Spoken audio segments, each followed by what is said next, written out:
n'avions pas de journée dédiée à la sensibilisation des populations aux risques et à cette attitude que l'on doit avoir face aux risques. On en est qu'au balbutiement. Mais il faut continuer, il faut être préparé à l'ensemble des risques. Les feux d'espaces naturels, les feux de forêt, les inondations, les tempêtes, tout ce qui est de l'ordre du risque industriel. Donc tous ces éléments-là doivent être connus de la population. La journée du 13 octobre est un point de rendez-vous. Et la journée du 13 octobre, finalement, elle devrait durer 365 jours tout au long de l'année. Les sapeurs-pompiers de France, notre école nationale, l'ensemble des services d'incendie et de secours au travers le territoire contribuent sous l'autorité préfectorale, des autorités municipales, à sensibiliser, à participer à des actions, à faire voir des gestes qui sauvent, à montrer des comportements qui sauvent, à expliquer ce qu'est le risque, à dire ce qui s'est passé dans certaines situations avec le retour d'expérience que nous cultivons. Donc finalement, c'est la contribution des sapeurs-pompiers de France au travers d'une action collective de sensibilisation, de communication et d'éducation des populations.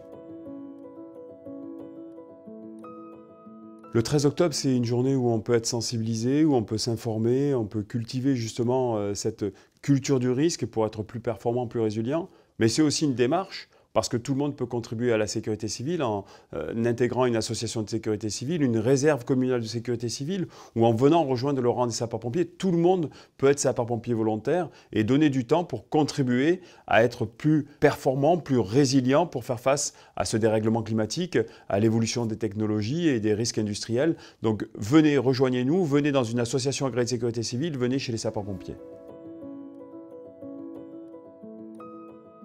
Notre École nationale supérieure des officiers de sapeurs-pompiers et la FPCNT travaillent en commun pour sensibiliser tous nos officiers de sapeurs-pompiers à l'ensemble des risques qui existent et permettre justement qu'ils appréhendent cela de meilleure manière, mais aussi de faire comprendre aux officiers de sapeurs-pompiers qui sont des VRP, des représentants pour travailler avec toutes ces associations qui sont sur le territoire et la FPCNT en particulier qui a un registre national pour sensibiliser les populations, les élus, les décideurs et faire en sorte que cette culture du risque soit diffusée dans l'ensemble des réseaux.